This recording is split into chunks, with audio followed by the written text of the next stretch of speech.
$1 million to anyone who can land just one clean punch on me. Josie, Mommy has only one chance to save you. You? This is the easiest $1 million I'll ever keep. Stop! Don't underestimate Stance! I'm not here to beat you. I'm here to save my daughter's life. Marcus Cole stood at the center of that ring with his arms spread wide, like a man who had never once in his life been afraid of anything. And in a way, he hadn't. The lights above him were blinding, gold and white, catching the fabric of a suit that cost more than most people in that arena would see in a year of paychecks. And he turned in a slow circle, grinning at 10,000 people who had come, many of them, simply to watch him prove, once again, that he could not be touched. $1 million, he said, his voice rolling out over the crowd through speakers built to make a single man sound like a king addressing his court. $1 million to anyone who can land a clean hit on me, right here, right now, in front of everybody. The crowd roared. They always roared. Because this was the thing Marcus Cole had built his entire empire on. The promise that no matter who stepped forward, no matter how big or how angry or how desperate, he would still be standing at the end of it, untouched, laughing, richer for the spectacle. Somewhere in the middle of that crowd, far from the cameras and far from the noise closest to the ring, a woman stood very still with a folded flyer in her coat pocket that she had read so many times the creases had gone soft. Her name was Dana Marsh, and she had not come to be entertained. She had not come for the lights, or the noise, or the strange, electric thrill that seemed to move through everyone else in that building. She had come because 11 days from that night, her daughter needed a surgery that no insurance company in the state of Ohio was willing to pay for, and because a coworker at the hospital where Dana mopped floors after midnight had left a flyer in the break room 3 weeks earlier, half as a joke, and Dana had picked it up and read it more times than she would ever admit to another living soul. She stood there in a coat 2 winters too old, her hands shoved deep into pockets that had long since stopped keeping out the cold, and she watched Marcus Cole turn in that ring like a man who had never once had to choose between rent and medicine, and something in her chest went very quiet and very still. The announcer's voice cut through the arena next, asking, as it always did at these events, whether anyone in the crowd tonight believed they had what it took, whether anyone believed they could be the one, finally, to walk away with a check for $1 million and a story they would tell for the rest of their lives. Hands went up all around Dana, big men, loud men, men who had clearly had a few drinks and a lifetime of bar fights behind them, all of them laughing and shouting and elbowing each other forward. And Dana stood among them saying nothing at all, watching the way a person watches a door they have not yet decided whether to walk through. And then, without any of the noise or the swagger the men around her had brought into that arena, Dana Marsh raised her hand. The laughter came almost instantly, and it came from every direction, because there was something about a tired, small woman in a worn coat raising her hand among linebackers and bar brawlers that struck the crowd as almost unbearably funny, a punchline nobody had to write. Somewhere near the back of the arena, a man leaned toward his friend and said, loud enough for people 3 rows away to hear, that this was going to be the shortest $1 million anybody had ever tried to win. Dana heard it. She heard all of it, the laughter rolling toward her in waves, and she did not flinch, did not lower her hand, did not give the crowd the satisfaction of watching her shrink the way they clearly expected her to. She had buried a husband. She had raised a daughter alone through nights so cold the pipes froze and mornings so exhausted she couldn't remember driving to work. Laughter from strangers who knew nothing about her life was not, on that particular night, a thing capable of touching her.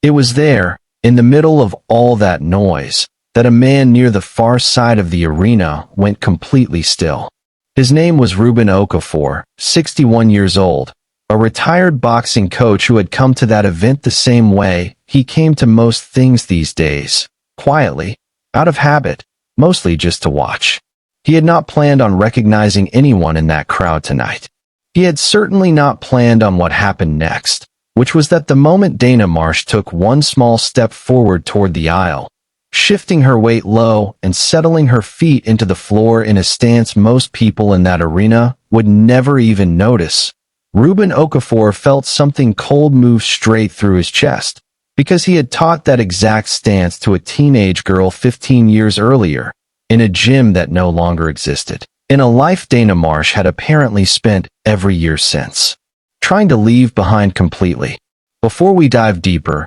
let us know in the comments where you're watching from. We'd love to hear from you. And don't forget to hit that subscribe button so you never miss any of our upcoming videos. 3 weeks before that night in the arena, Dana Marsh's life looked nothing like a story anyone would stop to watch. It looked like an alarm clock going off at 11 at night instead of the morning, like the particular quiet of a house where a 9-year-old has finally fallen asleep and her mother still has 6 hours of work ahead of her before she gets to close her own eyes. Dana pulled on the same gray uniform she had worn for 3 years at St. Agnes Memorial, checked twice that the space heater in Josie's room was set low enough to be safe and high enough to keep the cold Ohio night from creeping through the walls, and left a note on the kitchen table in handwriting so familiar to her daughter that Josie could read it half asleep the next morning without even trying. The note always said some version of the same thing. Love you to the moon. Cereals in the cabinet. Call Miss Patterson next door if you need anything. Dana had been writing some version of that note for 4 years, ever since the world had rearranged itself around her in a single terrible night she still could not think about without her hands going cold. She drove to the hospital in a car that had a check engine light she had stopped acknowledging months earlier, because acknowledging it meant money she did not have, and she spent her shift the way she spent every shift, moving quietly through hallways other people rushed through without seeing, mopping floors outside rooms where families sat holding vigils, emptying trash in corridors where doctors delivered news that would split someone's life into before and after. There was a strange intimacy to the job that Dana had never expected when she first took it out of desperation 4 years earlier. The intimacy of being present for the rawest moments of strangers' lives without ever being seen as anything more than the woman with the cart. She had grown almost grateful for the invisibility of it. It asked nothing of her except her hands and her time, and some nights, when grief of her own threatened to surface, the plain physical rhythm of the work was the only thing that kept it down where she could manage it. It was on one of those ordinary, exhausting nights that Dana first noticed something different in Josie, a smallness in her breathing during a phone call at the dinner break that Dana told herself was nothing, a tiredness in her daughter's voice that any mother might have explained away as a long day at school. She noticed it again 2 nights later, and then a third time, until the pattern became impossible to ignore, and Dana did what she had trained herself never to do unless it was truly necessary. She took a day off work she could not afford to lose and brought Josie to see a doctor.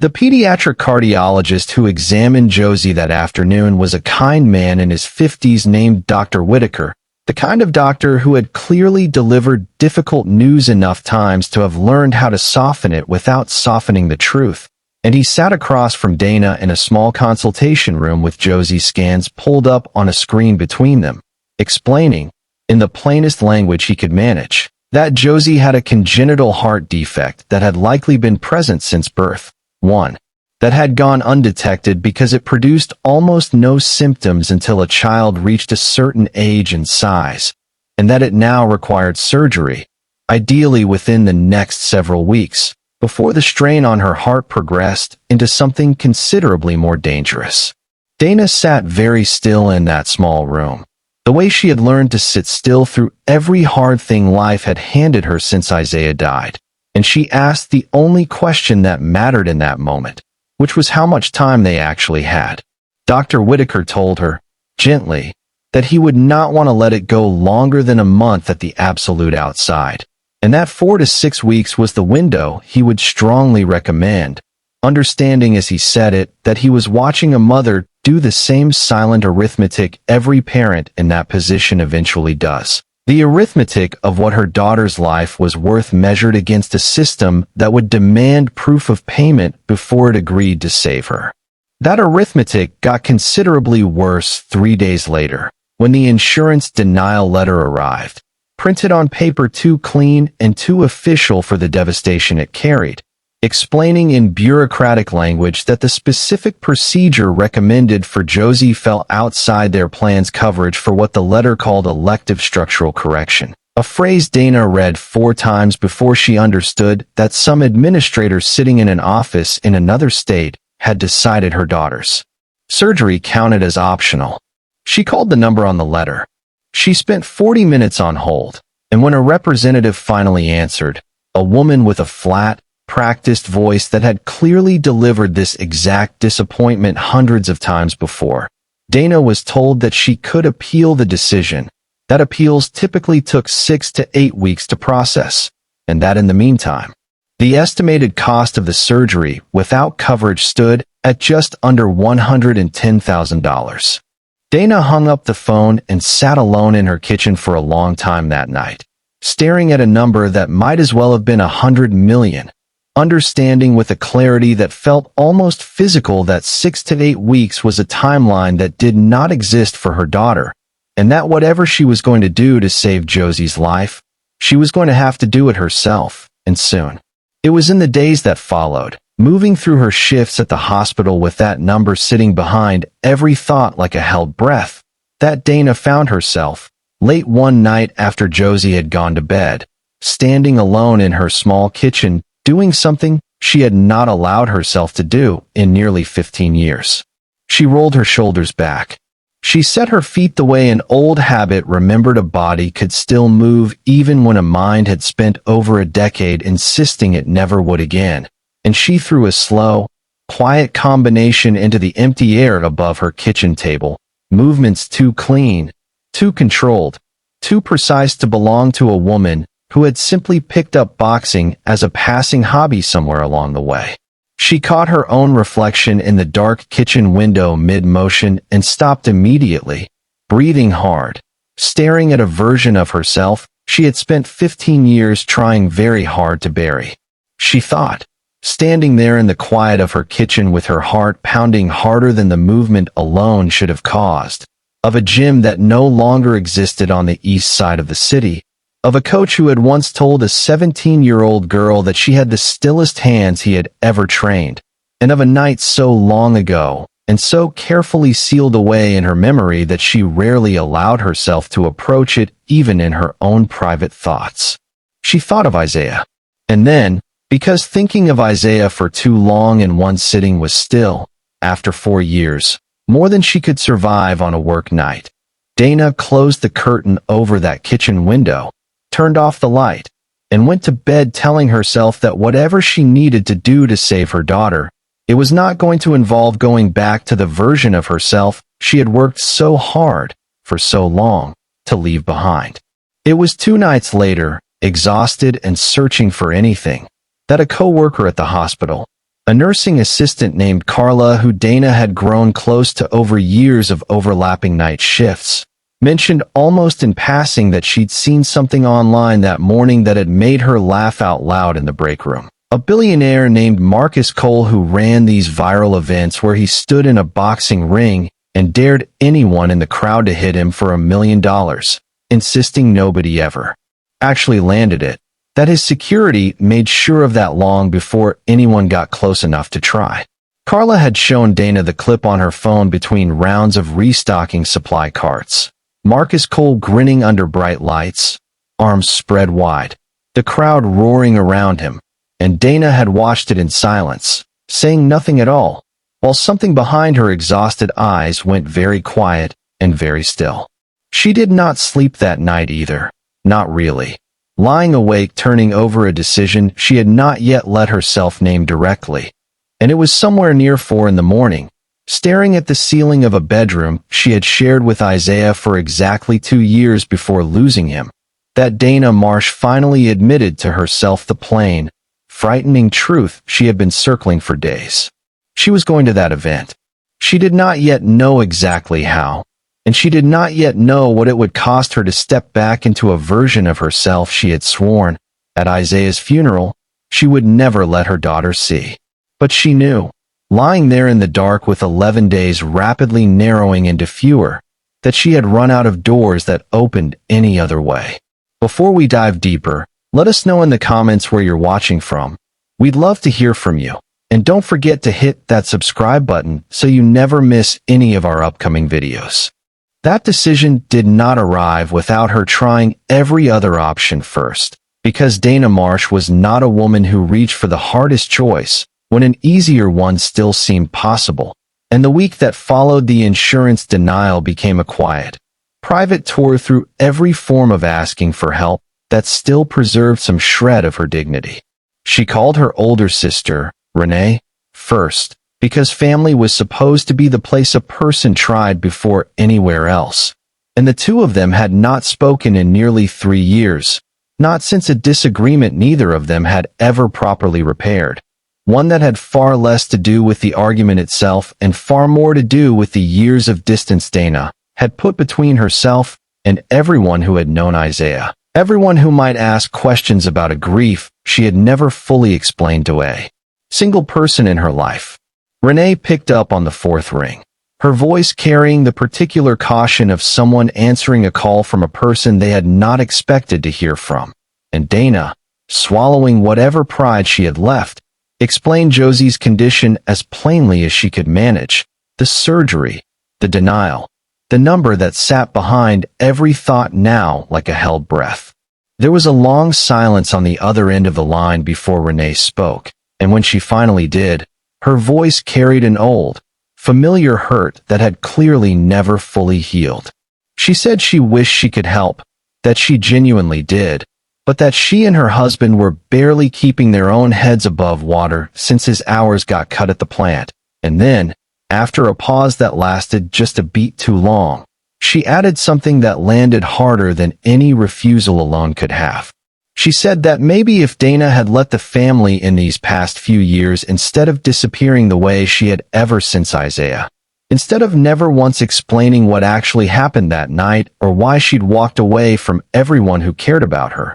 things might be different now. That families were supposed to be able to lean on each other, and Dana had made that impossible. Dana did not defend herself. She had spent 4 years perfecting the art of accepting blame she could not fully explain away without opening a door she had sealed shut the night Isaiah died, and she simply thanked her sister quietly, said she understood, and hung up the phone before either of them had to sit in the silence that would have followed. She sat in her car outside the laundromat where she'd taken the call on her only break of the afternoon, gripping the steering wheel, and allowed herself exactly 90 seconds of the kind of crying she never permitted herself in front of Josie, before wiping her face, fixing her expression, and going back inside to finish her shift. The hospital billing office offered no more warmth than the insurance company had. Dana sat across a desk from an administrator who was not unkind exactly, simply worn down by policy the same way Dana was worn down by exhaustion, a woman who explained, with genuine but limited sympathy, that payment plans existed but required a minimum initial deposit that Dana did not have, and that without either full payment or a very specific approved financing arrangement, the surgical team could not schedule the procedure, regardless of how urgent Dr. Whitaker's notes indicated it to be. Dana asked, quietly, whether there was truly nothing else, any charity fund, any hardship program, and the administrator, to her credit, spent several minutes searching before admitting that the hospital's charitable care fund had already exhausted its allocation for the quarter 3 weeks earlier, and that the next allocation cycle would not open until after the surgical window Dr. Whitaker had given her had already closed. She left that office and drove straight to her landlord's rental office instead, not to ask for money, but simply to explain, preemptively, that she might be a few days late on next month's rent given everything happening, hoping that a landlord she had paid on time for 3 straight years might extend her the smallest amount of grace. Instead, she learned, standing at the counter with a receptionist who would not quite meet her eyes, that the building had recently changed ownership, that the new management company had a strict no-exceptions policy on late payments regardless of history, and that any payment received even a single day past the due date would automatically trigger the first formal step toward eviction proceedings. Dana walked out of that office into a parking lot under a gray Ohio sky that seemed, that particular afternoon, to match exactly the weight sitting in her chest, and she stood beside her car for a long moment simply breathing,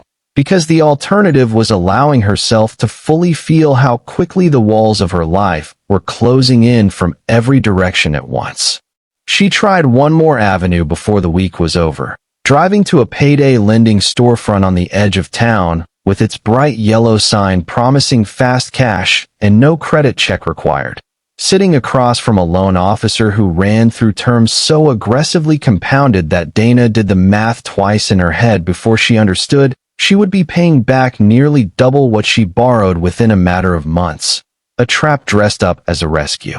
She thanked the man politely and left without signing anything, understanding that a debt like that would not save her daughter so much as simply delay her own drowning by a matter of weeks. It was on her way home from that storefront, driving past a small strip mall she rarely had reason to visit, that Dana passed a pawn shop with a faded sign in the window, and something in her, some cold, practical part of her mind that had been running through every possible asset for days, made her pull into the lot before she'd fully decided to. She sat in her car for several minutes before going inside, because she knew exactly what she was about to consider parting with. And some part of her had been actively avoiding thinking about it precisely because she knew how it would feel to actually hold it in her hands under fluorescent light while a stranger decided what it was worth in dollars.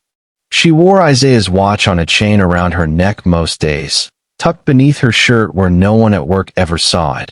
A plain, unremarkable watch that had stopped working the week he died, and that she had never bothered to have repaired, because its value to her had nothing to do with whether it kept time. It had been his father's before it was his. He had worn it to their wedding. Dana walked into that pawn shop with it in her coat pocket, approached the counter, and set it down in front of a heavy-set man with reading glasses pushed up on his forehead, watching him turn it over in his hands, checking the back for a maker's mark, offering her a number that would have covered perhaps 2 weeks of the gap she needed to close, a number that felt, in that moment, both insultingly small and unbearably large, because it meant putting a price on the one physical object she had left that still carried Isaiah's hands inside it. She stood there for a long moment, the man waiting patiently, clearly used to customers who needed time with decisions like this one. And then Dana reached across the counter, picked the watch back up, and said, quietly, that she was sorry to have wasted his time, that she couldn't do it after all. She walked back out to her car with the watch back in her pocket and sat there for a long time before she trusted herself to drive, understanding that whatever she was going to do to save Josie's life, it could not come from selling off the last of what remained of the life she'd built with Isaiah, because some things, once sold, did not come back no matter how much money eventually followed. It was that same evening, sitting at her kitchen table long after Josie had gone to sleep, scrolling through her phone with the particular numb persistence of someone who has run out of better options, that Dana found herself watching the Marcus Cole clip a second time, then a third, studying the way his security team moved through the crowd before each event, the careful, practiced choreography of who got close enough to try and who got quietly turned away before they ever reached the ring. She noticed, on her fourth viewing, something most casual viewers would never think to look for, the particular way certain people in the crowd were subtly steered toward the front while others were gently, almost invisibly, redirected elsewhere, and some old, dormant part of her mind, the part that had once studied opponents' footage for hours before a fight, began quietly cataloging exactly what kind of person Marcus Cole's team appeared to be screening out. She thought of Ruben Okafor for the first time in years that night, a name she had not allowed herself to think about since the last time she'd walked out of his gym 15 years earlier and never gone back, and she wondered, staring at her phone in the dark of her kitchen. Whether the stance she still remembered in her own body, the one she had thrown quietly into the empty air just days before, still held the particular quiet, controlled precision he had once told her made her more dangerous than fighters twice her size, precisely because nobody watching ever saw it coming until it was already too late. The following morning, Dana drove Josie to school the long way, past a street she usually avoided entirely, and slowed her car in front of a building that had once housed Ruben's gym and now sat as a non-profit community center with a new sign out front, one she read twice before pulling back into traffic without stopping, telling herself it was only curiosity, knowing, somewhere beneath that thin explanation, that it was something considerably closer to a woman checking whether a door she had sealed shut 15 years earlier was, in fact, still there at all. That night, after Josie was asleep and the house had settled into its familiar late quiet, Dana sat back down at her kitchen table with the flyer for the Marcus Cole event pulled up on her phone, the location, the date, the entry requirements listed in small print at the bottom,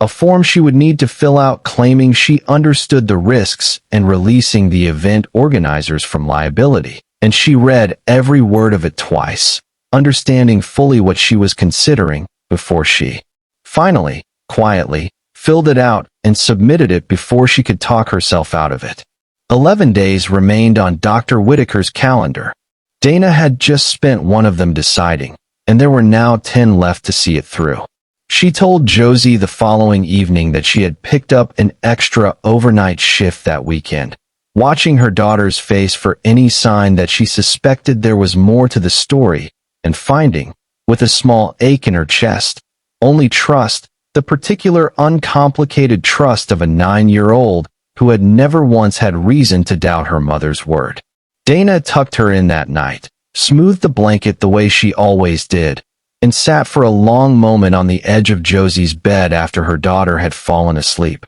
memorizing, the way a person memorizes something they are afraid of losing, the sound of her breathing, the particular way her small hand curled against the pillow, understanding fully what she was about to risk and choosing, in that quiet room, to risk it anyway. She packed a bag 2 nights before the event with the same careful, deliberate attention she had once packed for fights that felt, in this moment, like they belonged to an entirely different woman's life. She did not pack gloves, because gloves would raise questions with event security she could not afford to answer honestly. She packed instead a change of clothes, a bottle of water, the folded flyer she had read so many times its creases had gone soft, and, after a long moment of hesitation, Isaiah's watch, which she looped once more around her neck and tucked beneath her shirt, where it had lived every day since his funeral. She told herself it was simply habit.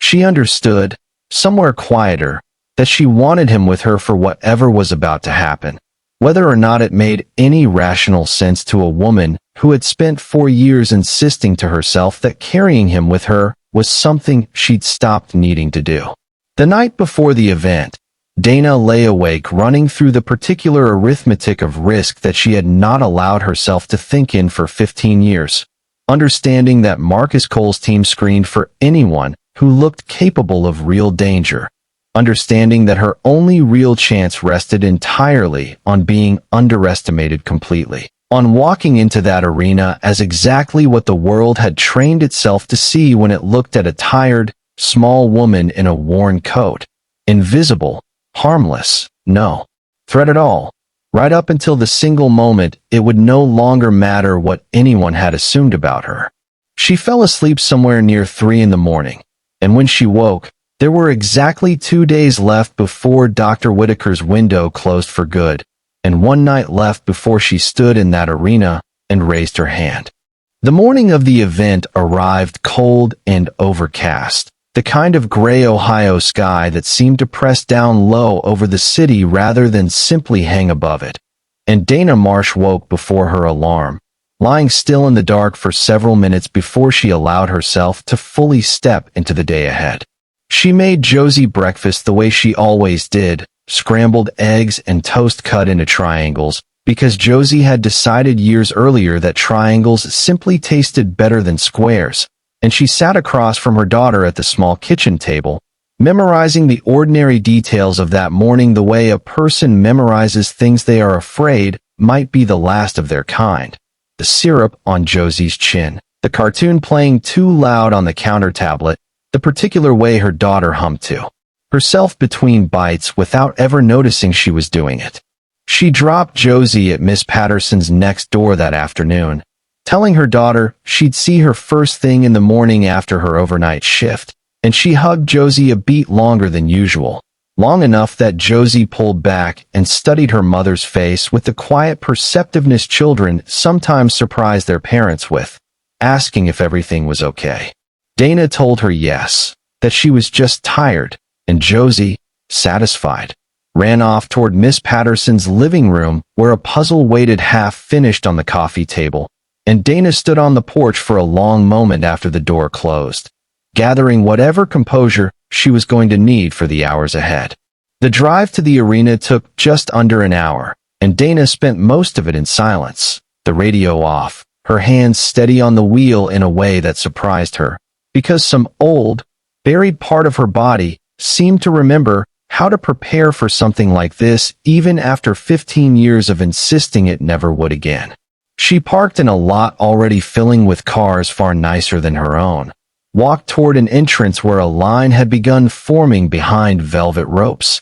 and joined the crowd of people waiting to be let inside, most of them loud, energized, treating the evening ahead as spectacle rather than survival, laughing about which of their friends might be foolish enough to actually raise a hand when the moment came. Security screening at the entrance turned out to be more thorough than Dana had expected, a team of large, watchful men checking bags, waving handheld scanners over each person entering, and asking a short series of questions to anyone who indicated interest in participating in the challenge itself. When Dana reached the front of that particular line, a broad-shouldered man with a clipboard looked her over with the quick, practiced assessment of someone who had clearly done this many times before, and asked whether she understood the rules, whether she had any combat training, whether she had ever competed in any organized fighting in her life. Dana answered every question with the same quiet,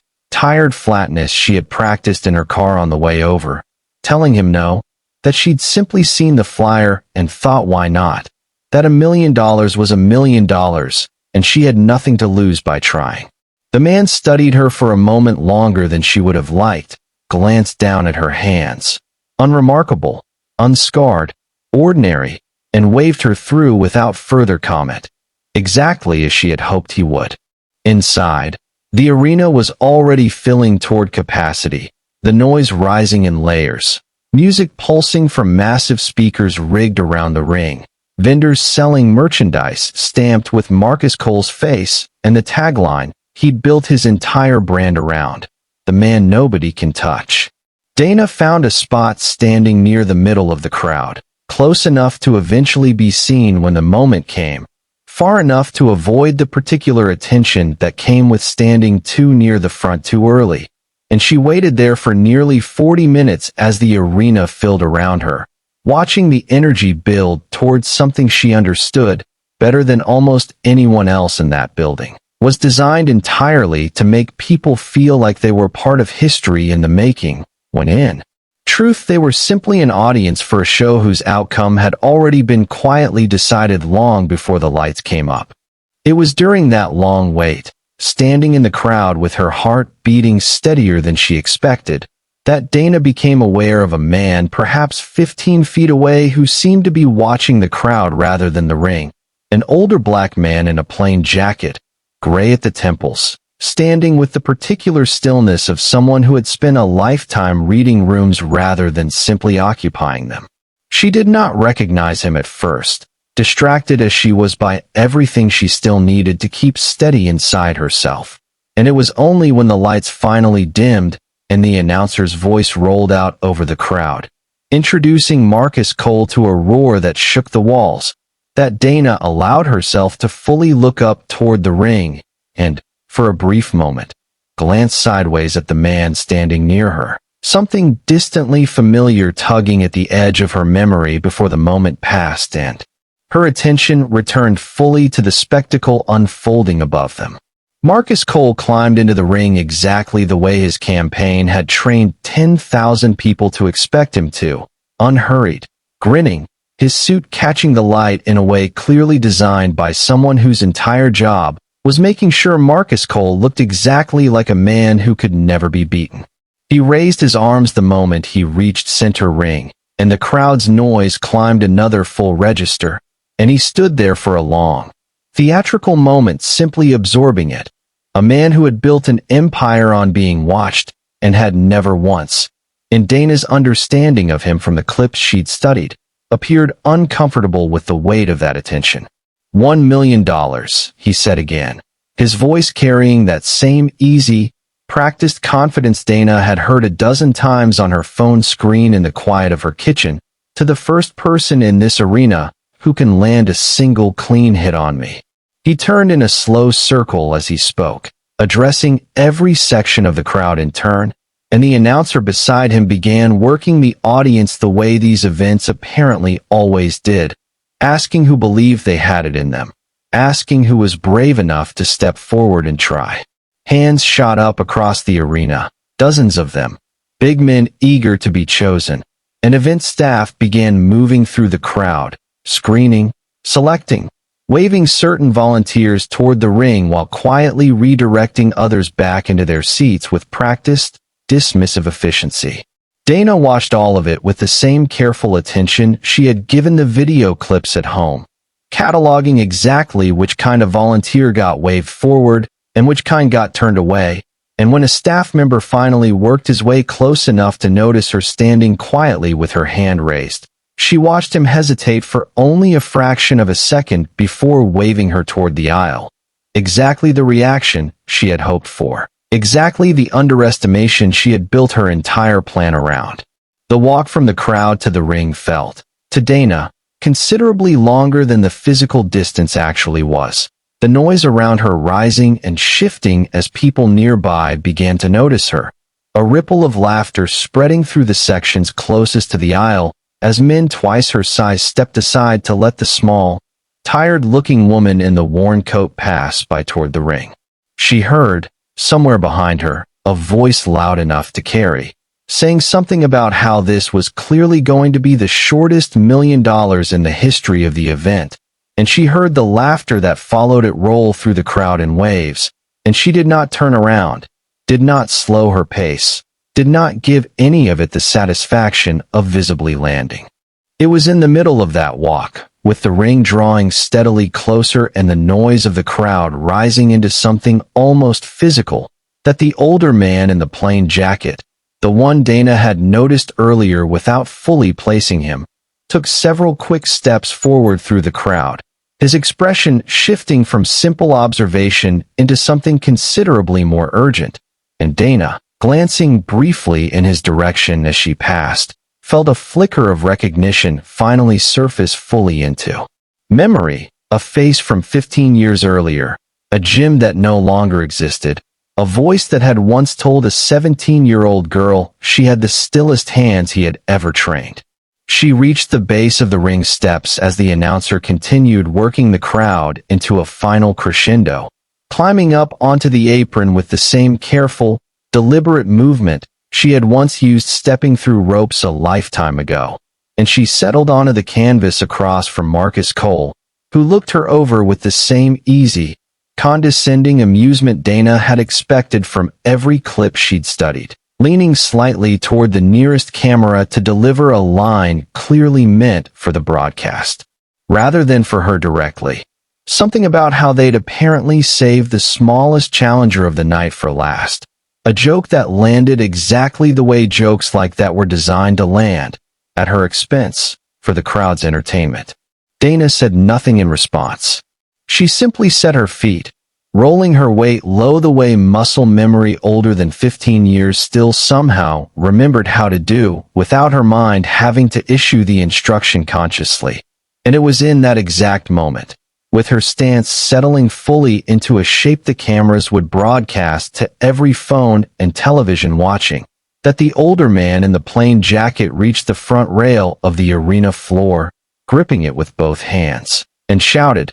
loud enough to cut clean through the noise of 10,000 people. A single word that stopped the moment cold. Stop! The word rolled through the nearest sections of the crowd like something physical, heads turning, the noise faltering for just a beat before rebuilding into confused murmurs. And Marcus Cole, mid-pose for the cameras, glanced toward the sound with the mild irritation of a man whose spectacle had just been interrupted by something he did not yet understand. Dana did not move. She stood exactly where she had planted her feet, her eyes finding the man at the rail, and in the space of that single frozen second, she understood, with a certainty that settled into her chest, like something both terrifying and strangely like relief, that Ruben Okafor had just recognized her, fully, completely. The moment her stance had settled into the exact shape he had spent years teaching a girl who no longer existed in the way he remembered her,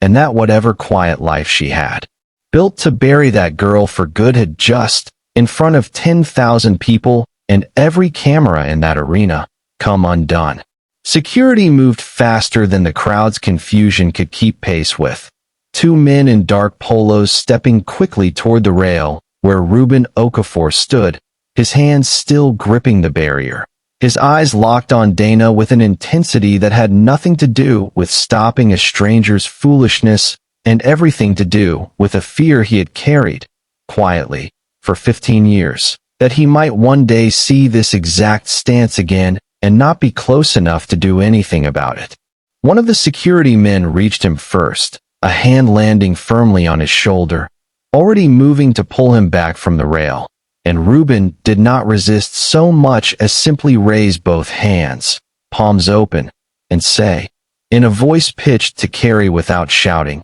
that he wasn't here to cause trouble, that he needed 30 seconds, that the woman standing in that ring was about to do something she did not fully understand the cost. Marcus Cole, still standing at center ring with the practiced stillness of a man used to commanding a room even when he wasn't the one currently causing the disruption, raised a hand toward his own security team, a small, casual gesture that nonetheless carried the unmistakable authority of a man used to being obeyed instantly, and the arena's house lights shifted, brightening slightly, the broadcast cutting briefly to a wide shot as the announcer, clearly uncertain how to handle a moment his script had never accounted for, filled the dead air with vague reassurances that everything was under control, that this was simply part of tonight's excitement. Dana stood perfectly still in the ring throughout all of it, her feet not moving from the stance she had settled into, her eyes still fixed on Ruben across the distance between them. And something passed between the two of them in that silence that neither the crowd nor the cameras could translate into anything meaningful. A 15-year-old conversation compressed into a single look, guilt and recognition, and something that might have been, on Ruben's side, the particular grief of a man. Realizing a door he thought had closed for good had simply been waiting, all this time, for the wrong moment to reopen. It was Marcus Cole who finally broke the stillness, stepping toward Dana with the easy, unbothered confidence of a man who had built his entire brand on never once appearing rattled, and he asked her directly, loud enough for the nearest microphone to catch every word, whether she knew the man causing the disturbance at the rail. Dana held his gaze for a long moment before answering, her voice low but steady, carrying just enough for the broadcast to catch it clearly. She said that she used to know him a long time ago, in a different life, and that she would very much like the chance to speak with him before anything else happened tonight. Something in the way she said it, the flat, unhurried certainty of a woman who had clearly already decided how the rest of this evening was going to go regardless of what anyone else in that arena wanted, made Marcus Cole pause in a way the cameras caught and the crowd noticed, a flicker of genuine curiosity crossing his practiced expression before he covered it with an easy laugh and told his security team, with a small wave of his hand, to let the old man through. Ruben crossed the distance from the rail to the ring apron in long, urgent strides, security stepping aside now at Cole's signal, and he climbed up onto the canvas without waiting for an invitation, standing close enough to Dana that the cameras had to adjust their angle to capture both of them in frame. Up close, away from the distance and the noise, Ruben's face carried an exhaustion that had nothing to do with age and everything to do with years of wondering. And he said her name, quietly, the old name, the one from the gym, the one Dana had not heard spoken aloud by another living person in 15 years, and something in her chest that she had kept locked down through every hard thing since Isaiah's death finally, in that ring, under those lights, in front of 10,000 strangers, began to come loose. He asked her, his voice low enough that only she and the nearest microphone could catch it, what in God's name she thought she was doing, whether she understood that a man like Marcus Cole did not lose these events by accident, that whatever she believed she was walking into, it was not a fair fight and had never once been designed to be. Dana answered him plainly, her voice steady even as her eyes grew bright, telling him that she understood exactly what kind of fight this was, that she had studied every clip of these events for weeks, that she was not here because she believed the odds were fair. She was here because her daughter needed a surgery in 9 days that no insurance company would pay for, and $1 million was the only door left standing open to her.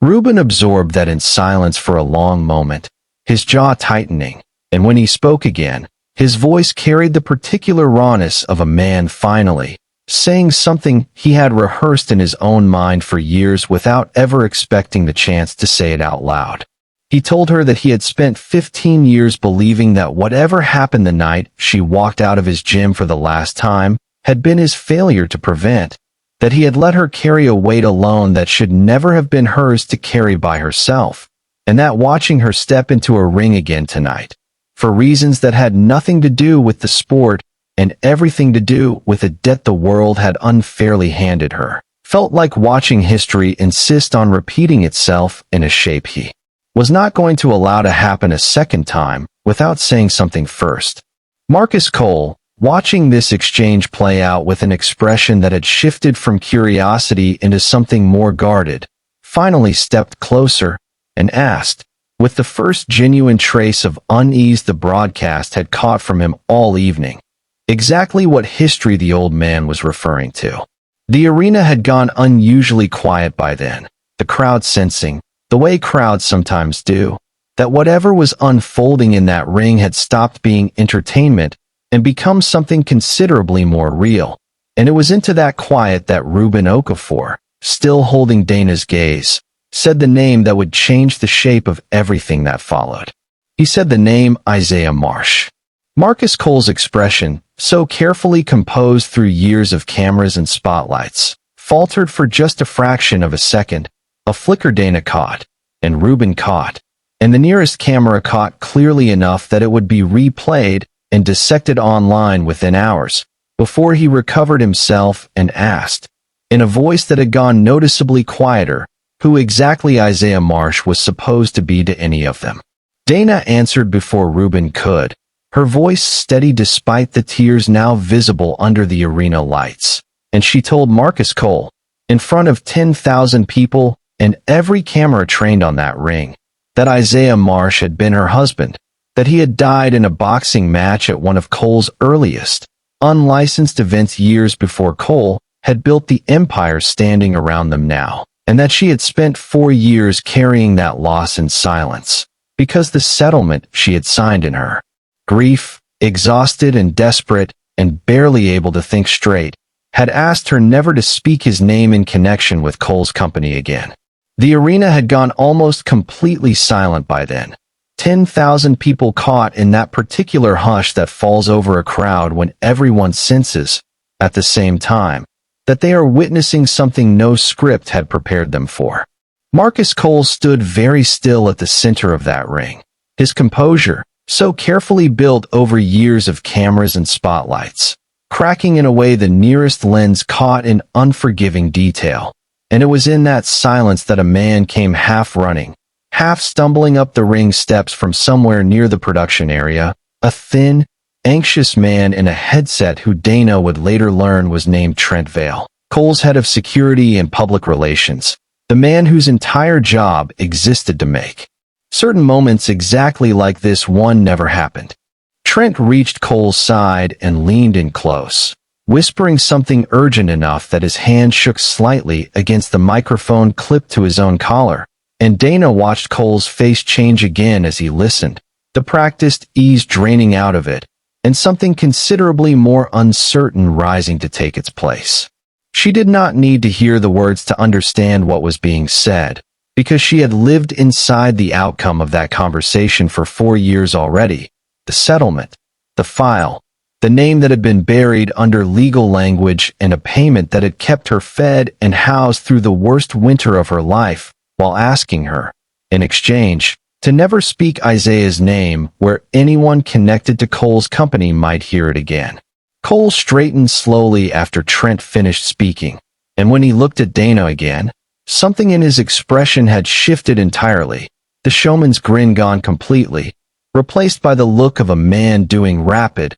uncomfortable arithmetic in front of an audience he could no longer fully control. He asked her, his voice lower now, stripped of its performance, whether what she was saying was true, and Dana, steady even with tears now openly falling, told him that he already knew it was true, that Trent had just confirmed it in his ear, and that the only real question left standing between them was whether Marcus Cole intended to keep pretending otherwise in front of the same cameras that had built his fortune on the promise that he could never be touched. Reuben stepped slightly to the side, giving the moment room, without stepping away from it entirely, his hand resting lightly on Dana's shoulder in a way that offered steadiness rather than intrusion, and the crowd, still silent, watched a moment neither the broadcast nor the event's producers had ever planned for begin to unfold in full public view. Somewhere in the control room, someone made the decision not to cut away,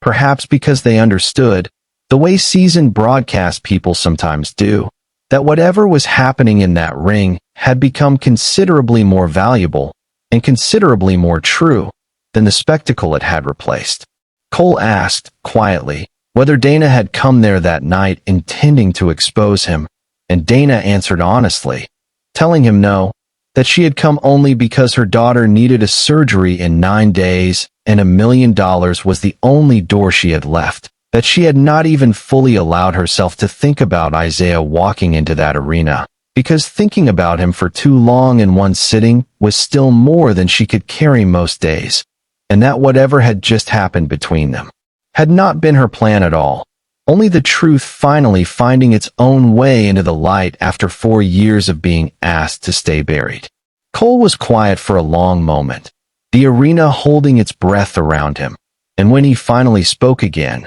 his voice carried none of the practiced showmanship it had held at the start of the night. He said, slowly, that he remembered the event, that he remembered it the way a man remembers something he has spent years training himself not to look at directly, an early, reckless period of his career before lawyers and safety protocols and the empire that came later, a period he had built an entire public persona on top of, as though enough success could eventually bury what happened underneath it. He admitted, in front of that silent crowd, that the settlement had been handled by people working for him, that he had signed off on it without ever once sitting with what it actually meant, a family's entire loss reduced to a number and a clause demanding silence, and that hearing her name, her real story, standing in front of him now was the first time in years he had let himself actually feel the weight of what that settlement had been designed to make him forget.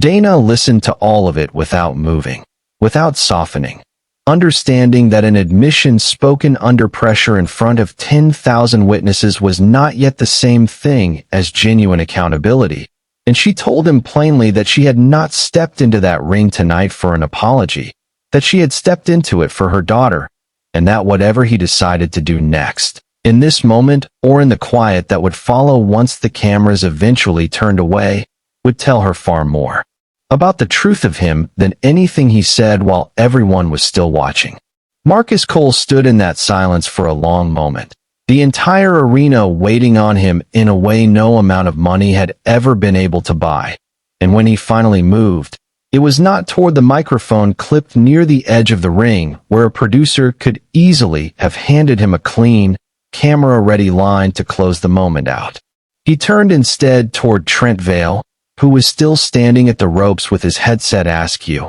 and told him, quietly enough that only the closest microphones caught it, to cut the broadcast feed to commercial. Trent hesitated, clearly unused to being told to end a spectacle rather than extend it, but something in Cole's face must have convinced him this was not a request open to negotiation, because he lifted his hand toward the production booth, and moments later the arena's massive screens shifted to a sponsor advertisement, the roar of recorded music filling the space where silence had been. What happened in the ring after that did not happen for the cameras. Cole turned back to Dana, and for the first time all evening, he looked like a man rather than a performance, his shoulders dropping slightly, the practiced polish gone from his voice entirely. He told her that he could stand there and say all the right things now that the broadcast had cut away, and that either kind of person existed in men like him, the kind who only became decent once nobody profitable was watching,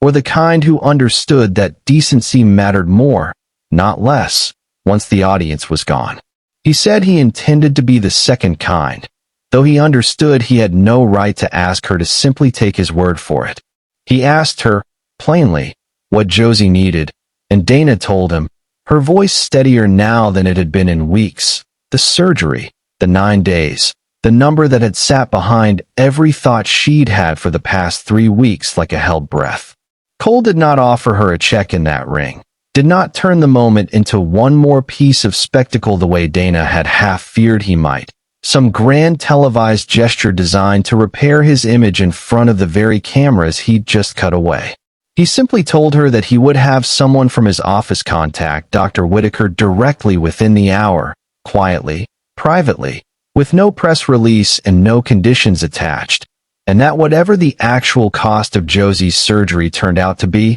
it would never again stand between a mother and her daughter's life, while he had the means to prevent it.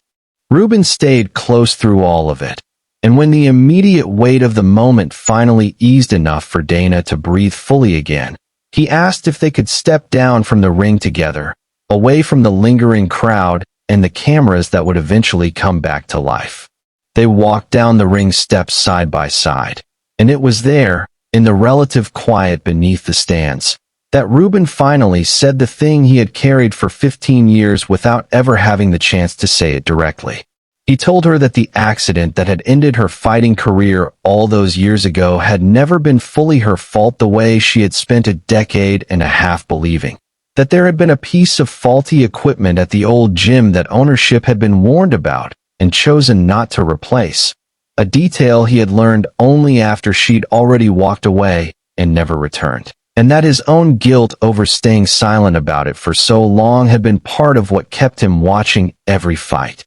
Broadcast since, half hoping and half dreading he might one day see her step into a ring again. Dana absorbed that slowly, standing beneath the stands with the muffled sound of the crowd still audible above them, and something in her chest that had been braced against blame for 15 years finally, quietly, began to loosen. She did not tell him it fixed everything, because it didn't, not entirely, not all at once. But she told him it helped, more than he probably understood, and that she was glad, after everything, that this was how they'd finally found their way back to each other. The days that followed moved for Dana in a strange, suspended rhythm, part exhaustion and part disbelief, the kind of unreality that settles over a person when a crisis they had braced their entire body against for weeks suddenly, unexpectedly, lifts. A representative from Cole's office called Dr. Whitaker's practice within the hour,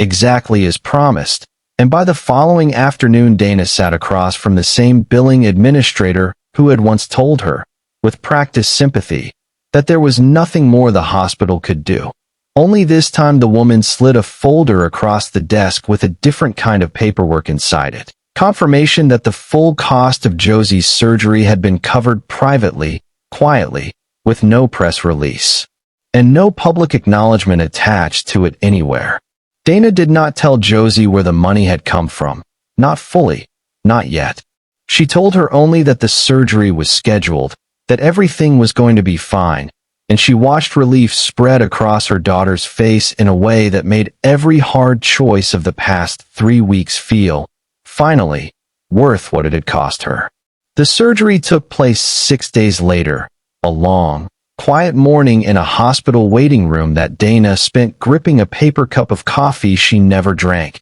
And when Dr. Whitaker finally came through the doors afterward with the particular calm expression doctors wear when news is good, Dana allowed herself, for the first time in longer than she could remember, to cry without trying to hide it from anyone in the room. Renee called 2 days after the surgery, having seen enough fragments of the story online, blurry phone footage from the arena that had circulated widely once the broadcast cut away, to piece together far more than Dana had ever told her directly. The conversation between the sisters was awkward at first, careful, both of them stepping gently around years of distance neither had fully explained to the other, but Renee asked, quietly, why Dana had never told her the truth about Isaiah, about the settlement, about the silence she'd been carrying alone for 4 years, and Dana, finally, slowly, told her everything. It did not repair 3 years of distance in a single phone call,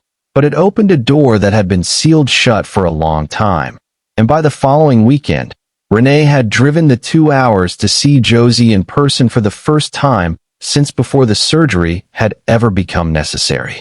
Reuben reappeared in Dana's life with a quiet steadiness that asked nothing of her she wasn't ready to give. He invited her, a few weeks after Josie's recovery had progressed enough for her to be back in school full days, to stop by his nonprofit gym, not to fight, he was careful to say, just to see the place, to see what he'd built in the years since the old gym had closed. Dana went, hesitant at first, and found a space full of kids from the neighborhood, teenagers working the bags with the same uneven, hopeful energy she remembered having herself at that age, and Reuben, watching her take it in, told her there would always be a place for her there if she ever wanted one. No pressure, no expectation, simply an open door. It took her another month to walk through it fully. But on a Saturday morning in early spring, Dana Marsh stood in that gym in borrowed gloves, working a bag alongside a group of teenagers who had no idea what her stance had once cost her, or what it had finally given back to her. And Josie sat on a folding chair nearby, watching her mother move with a focus and a lightness she had never seen in her before, cheering every combination as though she'd been waiting her whole life for the chance to. Marcus Cole never turned Dana's story into a headline. The quiet arrangement he'd made that night stayed quiet, exactly as he'd promised, though those close to his company noticed, in the months that followed, a shift in how the events were run, tighter safety protocols, a permanent halt to the unlicensed style of amateur matchups that had defined his earliest and most reckless years. He reached out once more, several months later, not for cameras, simply to ask how Josie was doing, and Dana told him she was doing well, thriving even, and thanked him, genuinely, for the one thing that had never needed an audience to matter. On a quiet evening months after that night in the arena, Dana stood in Reuben's gym long after the kids had gone home, alone in the stillness of a space that had once been her whole life and was slowly, carefully, becoming part of it again. She set her feet the way she had that night in her kitchen, and the way she had in that ring. Not for money this time, not for anyone watching, simply to remember, fully and without fear, exactly who she was. Josie's laughter drifted in from the front office where she was finishing homework at Reuben's desk, and Dana, standing in that quiet gym with her daughter safe and well just steps away, understood finally that she had not needed to become someone else to save her family. She had only needed to stop running from the woman she already was. What would you have done in Dana's position, faced with an impossible choice and only days left on the clock? Let us know in the comments below. We read every single one, and we'd love to hear how this story made you feel. Before you go, Make sure you're subscribed so you never miss the next unforgettable story of betrayal, redemption, and second chances. New videos every day, right here on this channel.